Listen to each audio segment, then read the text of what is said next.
Hello students, कैसे हैं आप सभी लोग? कैसे हैं आप? डायरेक्ट तो नहीं कह सकते मुझे, लेकिन कमेंट बॉक्स में ज़रूर लिखा करें कि आपके हालचाल कैसे हैं। फ़िलहाल 10 दिन से मेरे वीडियो तो नहीं बने, तबीयत मेरी ठीक नहीं थी। आज भी ठीक नहीं, लेकिन आज फिर भी काफ़ी दिन गैप हो गया तो मुझे बनाना ही था वीडियो आज। एप्लीकेशन ऑफ डेरिवेटिव पढ़ा रहा हूँ। टॉपिक है increasing decreasing function.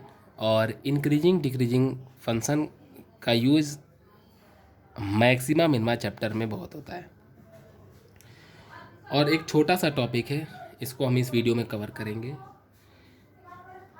Increasing decreasing function मतलब फंक्शन की वैल्यू इंक्रीज़ कब करती है और डिक्रीज़ कब करती है, उसकी क्या कंडीशन होगी, क्या कंडीशन कैसे आएगी, इन सारी बातों पर हम चर्चा करेंगे इस वीडियो पर। तो सबसे पहले हम आपको बता दें, कोई फंक्शन है y=f(x). y=f(x) में हम आपको बता दें कि यहाँ पर x जो होता है वो एब्सिसा होता है और f(x) हमारा ऑर्डिनेट होता है। x एब्सिसा और f(x) ऑर्डिनेट। ये हमारा y एक्सिस है, ये हमारा x एक्सिस है।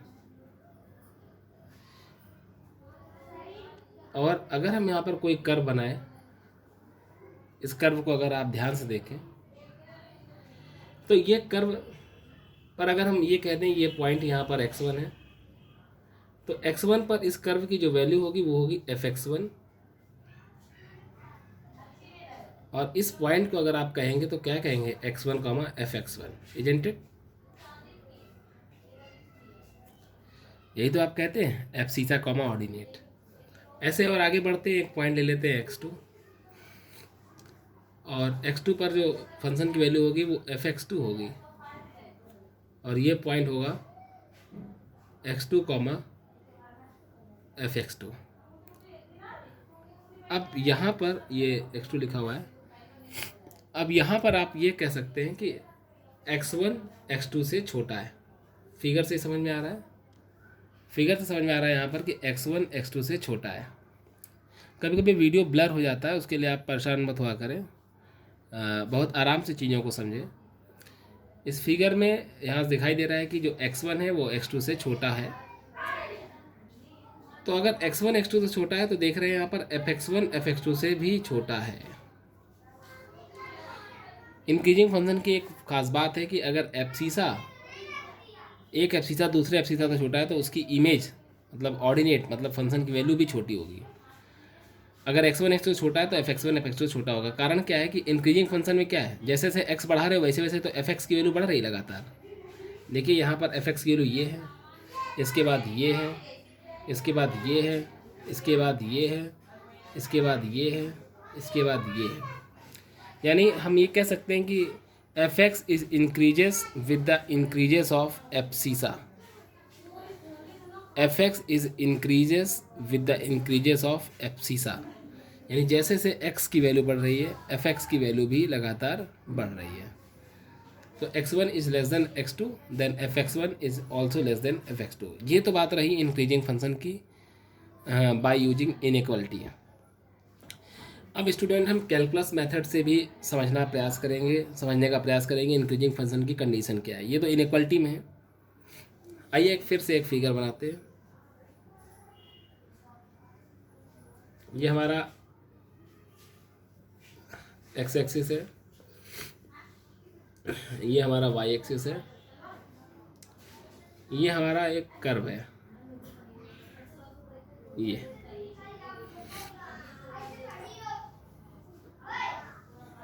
ये हमने एक टेंजेंट ड्रॉ की,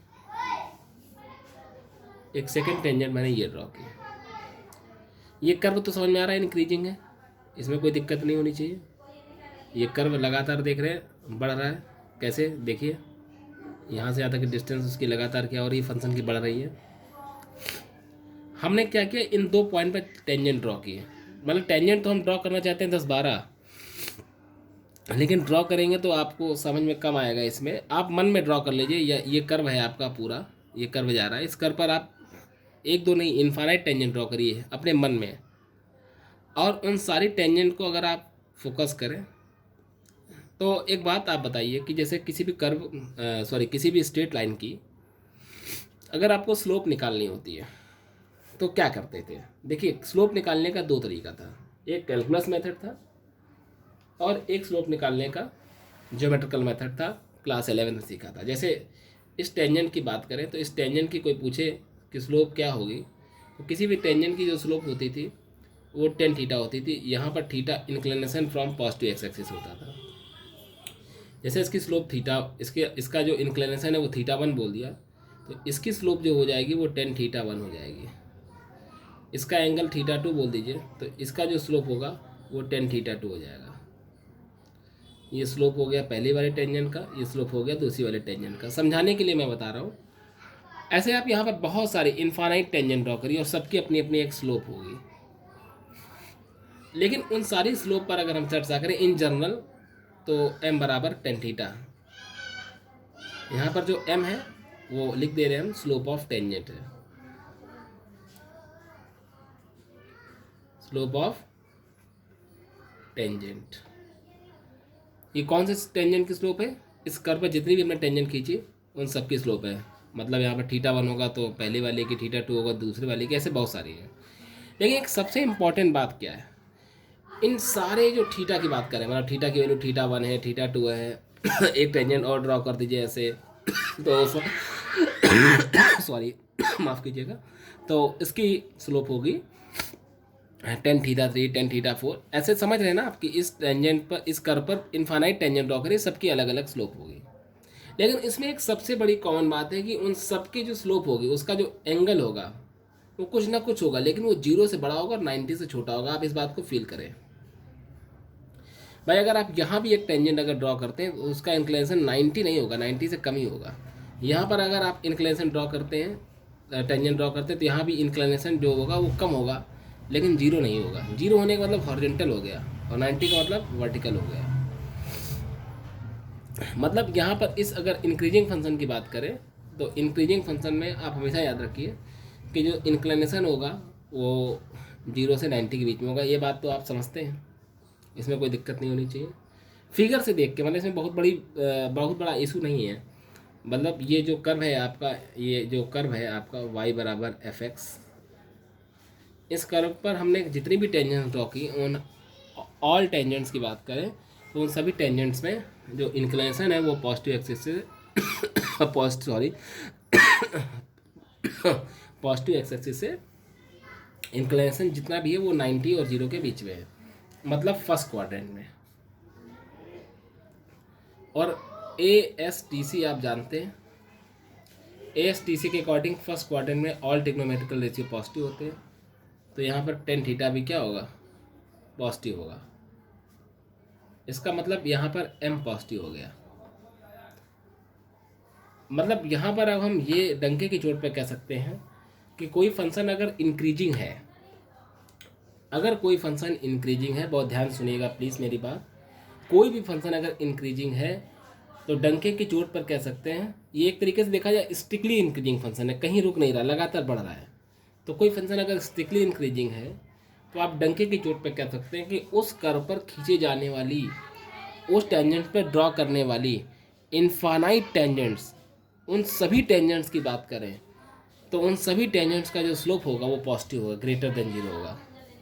और उन टेंजेंट्स की जो स्लोप है m, उसको हम लोग रिप्रेजेंट करते हैं एप्लीकेशन ऑफ डेरिवेटिव में f डैश x से। आपको मालूम होना चाहिए कि f डैश x क्या होता है, slope of the tangent on the curve. यानी किसी y बराबर एफ एक्स कर्व पर जो हम टेंजेंट ड्रॉ करते हैं उसकी स्लोप को हम लोग f डैश x से रिप्रेजेंट करते हैं। ये हमने बात डिफरेंशियबिलिटी में समझाई थी। अब वो चाहे तो आप वीडियो जाके देख सकते हैं मेरा प्लेलिस्ट में, या आप डायरेक्ट सर्च कर सकते हैं डिफरेंशियबिलिटी बाय तरुण पांडे। तो उसमें हमने बताया था कि एफ डैश एक्स का मतलब होता है स्लोप। वैसे तो एफ डैश एक्स का मतलब होता है, एफ डैश एक्स का मतलब होता है first order derivative differentiation of F X with respect to X, ये सब जानते हैं। बट एफ डैश एक्स का मतलब होता है slope of the tangent on the curve. तो एफ डैश एक्स को कहते हैं हम एम, तो मतलब एम पॉजिटिव तो एफ डैश एक्स पॉजिटिव। यानी ये बात हम डायरेक्ट भी कह सकते थे कि बेटा कोई अगर फंक्शन इंक्रीजिंग फंक्शन है तो उसका स्लोप हमेशा पॉजिटिव होगा। लेकिन मेरा मानना है कि पूरा एक्सप्लेन करके आप बताएं तो ज़्यादा सही रहेगा। और आज आपको ये बात याद हो गई कि कोई फंक्शन अगर स्ट्रिक्टली इंक्रीजिंग है तो उसका फर्स्ट ऑर्डर डेरिवेटिव पॉजिटिव होगा। तो इफ फंक्शन इज, एक रिमार्केबल पॉइंट होगा जो आपको याद रखना है, if function is strictly increasing,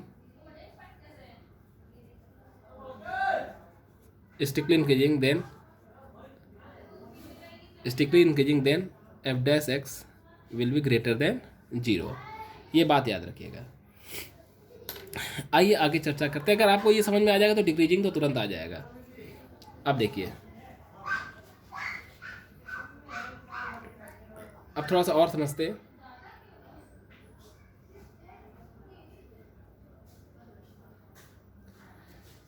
अगर आप इस कर्व पर थोड़ा सा फोकस करें, अगर आप इस कर्व पर थोड़ा सा फोकस करें,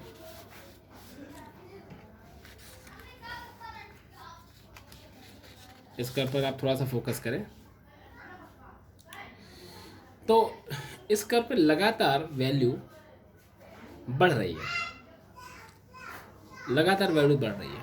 लेकिन कुछ जगह यहाँ से लेकर यहाँ तक का इंटरवल देखिए तो वैल्यू कांस्टेंट हो गई, घट तो नहीं रही है ना। तो क्यों ना हम इसको स्टिकली वर्ड ना यूज करके यहाँ हम बोले नॉट डिक्रीजिंग फंक्शन।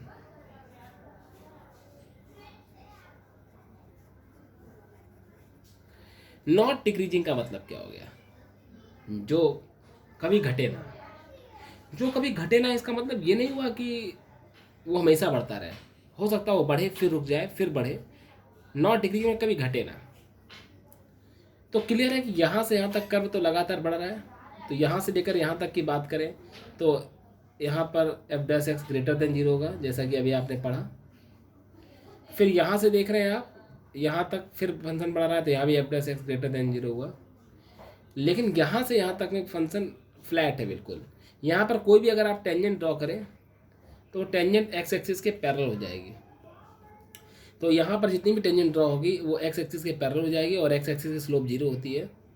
तो दो लाइन अगर पैरेलल हो तो उनकी स्लोप सेम होती है। तो यहाँ से यहाँ तक जितनी भी टेंजेंट ड्रॉ करेंगे उनकी जो स्लोप होगी वो एफ डैश एक्स होगी, वो 0 के इक्वल होगी, m1 इक्वल टू m2। यानी इस केस में आप ये कह सकते हैं कि F dash X greater than or equal to 0। वैसे भी आप इस बात को ध्यान रखिए शॉर्ट फॉर्म में, इंक्रीजिंग फंक्शन के लिए इंक्रीजिंग फंक्शन कहीं पर केवल लिखा हो, वर्ड इस्तेमाल हो रहा हो इंक्रीजिंग फंक्शन, तो आप हमेशा लिखेंगे F dash X greater than or equal to 0। और कहीं पर स्ट्रिक्टली इंक्रीजिंग वर्ड इस्तेमाल होगा हो सॉरी स्ट्रिक्टली इंक्रीजिंग फंक्शन, तो वहाँ पर F dash X greater then 0 होगा।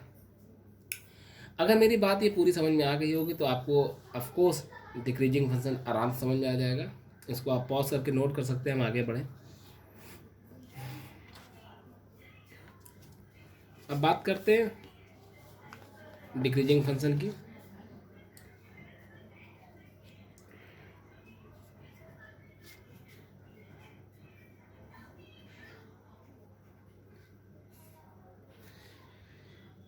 डिक्रीजिंग फंक्शन की बात करते हैं तो ये लगातार देखिए कर्व ऐसा हमने बना दिया। ये हमारा एक्स एक्सिस है, ये हमारा वाई एक्सिस है। सॉरी इस कर्व को देख के आप तो अंदाज़ा लगा ही लिया होगा आपने कि यहाँ पर वैल्यू लगातार फंक्शन की घट रही है। यहाँ पर लगातार फंक्शन की वैल्यू घट रही है। मतलब ये अगर x1 है तो ये आपका fx1 है, ये x2 है तो ये हमारा fx2 है। यहाँ पर अगर आप ध्यान से देखें तो x1 x2 से छोटा है, लेकिन यहाँ पर जो fx1 है बेटा वो fx2 से बड़ा है। ये पॉइंट मैं जानबूझ के इसलिए बता देता हूँ कि आपको इनइक्वलिटी में पॉइंट्स काम आएंगे कि अगर फंक्शन डिक्रीजिंग है, ये याद रखिएगा, इनइक्वलिटी में काम आता है ये। आप चाहे तो इसका यूज़ देख सकते हैं अगर आप लॉगरिथम फंक्शन का मेरा एक वीडियो देखें। दोस्तों कई बच्चों की कभी कभी कंप्लेन रहती है सर आपने लॉग नहीं पढ़ाया, तो लॉग के मैंने एक 26 या 28 मिनट का एक वीडियो मैंने सेपरेट बना कर रखा हुआ है। आप चाहो तो उस वीडियो को वॉच कर सकते हो बहुत अच्छे तरीके से। आप वॉच करिए ना, उसमें कोई दिक्कत नहीं है। उसको अलग से सेपरेटली लॉग का वीडियो वॉच करिए, उस वहाँ पर ये पॉइंट भी काम आएगा कि अगर कोई फंक्शन डिक्रीजिंग है तो वहाँ पर इनइक्वलिटी चेंज हो जाती है। आप वो भी रटने वाली बात नहीं, फिगर्स देखिए ना, यहाँ पर x1 है, ये x2 है, x1 ये डिस्टेंस हो गई और x2 ये डिस्टेंस हो गई, तो x1 छोटा हो गया और x2 बड़ा हो गया। लेकिन यहाँ पर ये fx, कभी कभी वीडियो ब्लर हो जाता है, कोई दिक्कत नहीं है। ये fx1 है और ये fx2 है, तो यहाँ पर fx1 बड़ा होगा और fx2 क्या होगा, छोटा होगा। तो यहाँ पर fx1 is greater than fx2। अब इसी को हम समझते हैं किस तरीके से, कैलकुलस मेथड से। तो कैलकुलस मेथड से अगर हम समझने का प्रयास करें तो अगर इससे पहले अगर आपने इंक्रीजिंग वाले को समझा होगा तो ये भी समझ में आ जाएगा। केवल एक टेंजेंट ड्रॉ कर रहे हैं हम यहाँ पर, ये टेंजेंट मैंने ड्रॉ की, ये टेंजेंट है, ये हमारा एक्स एक्सिस था, ये हमारा वाई एक्सिस था।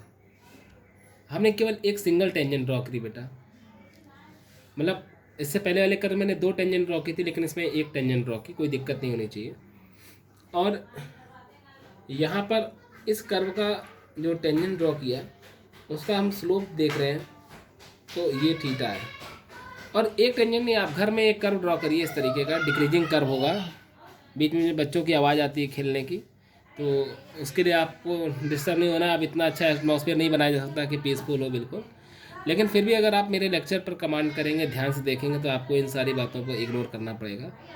तो अब देखिए क्या है कि यहाँ पर हमने एक टेंजेंट ड्रॉ की, इसका inclination from positive x axis यहाँ पर क्या है, थीटा है। ठीक है, तो यहाँ पर जो आपने इंक्लिनेशन ड्रॉ किया वो थीटा है। अब ये थीटा की जो वैल्यू है अगर आप ध्यान देखें तो 90 से बड़ी होगी और 180 से कम होगी। आप चेक कर सकते हैं, जैसा नहीं कि एक ही टेंजेंट हो, आप एक टेंजेंट और ड्रॉ करके देख सकते हैं। हम ड्रॉ कर दे रहे हैं, चलिए। और ये देखिए, ये टेंजेंट है, इसका भी इंक्लिनेशन देखिए तो 90 से ज़्यादा है और 180 से कम होगा। तो इसका मतलब ये आप सेकंड क्वाड्रेंट में होगा, सेकंड क्वाड्रेंट में होगा। और सेकंड क्वाड्रेंट में ASTC के अकॉर्डिंग यहाँ पर साइन और कॉसेक पॉजिटिव होता है, बाकी सब नेगेटिव। इसका मतलब यहाँ पर जो टेन थीटा होगा वो लेस देन 0 होगा, और टेन थीटा का मतलब होता है m से, यानी m यहाँ पर लेस देन 0 होगा। इसका मतलब अगर कोई फंक्शन डिक्रीजिंग है, बहुत ध्यान सुनिएगा, इसका मतलब ये है कि अगर कोई फंक्शन डिक्रीजिंग है, स्ट्रिक्टली डिक्रीजिंग है, तो उस कर पर हम जितनी भी टेंजेंट ड्रॉ करें, जितनी आपकी इच्छा हो, इनफाइनाइट टेंजेंट ड्रॉ करिए। जब तक आपके पेन में इंक है, जब तक आपके अंदर ताकत है दोस्त, तब तक टेंजेंट ड्रॉ करिए, आपको कोई परेशानी नहीं होगी। तब तक टेंजेंट ड्रॉ करिए, और उन सारी टेंजेंट्स का इंक्लिनेशन चेक करेंगे तो 90 से ज़्यादा होगा और 180 से कम होगा। तो इसका मतलब वो सेकंड क्वाड्रेंट में होगा, और टेन थीटा सेकंड क्वाड्रेंट में लेस देन 0 होता है, नेगेटिव होता है, तो टेन थीटा को स्लोप कहते हैं, तो m लेस देन 0। ये 2 चीटियाँ यहाँ पर घूम रही हैं, ये भी मैथ पढ़ना चाहती है मुझे लगता है, और m को ही हम लोग f' कहते हैं। तो यहाँ पर f' लेस देन 0, यहाँ पर f' लेस देन 0 हो गया। ये कंडीशन आ गई फॉर डिक्रीजिंग फंक्शन। आइए एक छोटा सा कर्व और बनाते हैं, देखिए क्या है। जैसे आप समझ रहे होंगे, ये अगर इस कर्व को ध्यान से देखें, अगर आप इस कर्व को ध्यान से देखेंगे तो ये वाई एक्सिस है, ये एक्स एक्सिस है। यहाँ से यहाँ तक कर्व अगर ध्यान से देखें, यहाँ से यहाँ तक, तो f' लेस देन 0 होगा क्योंकि ये डिक्रीजिंग है। फिर इसके बाद यहाँ से यहाँ तक भी f' लेस देन 0 होगा। लेकिन यहाँ से यहाँ तक एक कर्व फ्लैट है, यहाँ पर जितनी भी टेंजेंट्स होंगी वो एक्स एक्सिस के पैरेलल होंगी। तो यहाँ पर f' को स्लोप ऑफ द टेंजेंट कहते हैं, f' यहाँ 0 होगा। तो यानी हम यहाँ पर कह सकते हैं कि f' less than or equal to 0 होगा। इसे बोल सकते हैं नॉट इंक्रीजिंग, यानी कभी इंक्रीज नहीं हो रहा, मतलब घट रहा है या तो रुका फिर ये घटा। इसको कभी कहेंगे नॉट इंक्रीजिंग, मतलब ये कभी बढ़ा नहीं। तो वैसे इसको डिक्रीजिंग फंक्शन में भी यूज़ करते हैं। तो डिक्रीजिंग फंक्शन के लिए कंडीशन आपके लिए हो गई, for decreasing function f' less than or equal to 0, और strictly decreasing function f' less than 0। तो स्टूडेंट, मैंने इस पूरे कंप्लीट वीडियो में, इस 20 मिनट के लगभग वीडियो में, मैंने आप सभी लोगों को समझाने का प्रयास किया स्ट्रिक्टली डिक्रीजिंग फंक्शन। और स्ट्रिक्टली इंक्रीजिंग फंक्शन इस वीडियो में। ये देखिए एक अलग से मैंने जो पार्ट ये बनाया था, इस पर इंक्रीजिंग सिखाया, इसमें डिक्रीजिंग सिखाया। स्टूडेंट्स नेक्स्ट वीडियो में हम इस पर बेस्ड क्वेश्चन करेंगे, और नेक्स्ट वीडियो में आइए चर्चा करते हैं क्वेश्चंस पर। और ठीक है, तब तक के लिए पढ़ते रहिए। कोई प्रॉब्लम हो, this is my WhatsApp number 8808363534 8808363534। ये मेरा व्हाट्सएप नंबर है। कोई अगर समस्या हो तो आप इस पर व्हाट्सएप कर सकते हैं। Okay students, thank you very much. और मैं उम्मीद करता हूँ कि आपका भी स्वास्थ्य अच्छा रहे और मेरा भी रहे।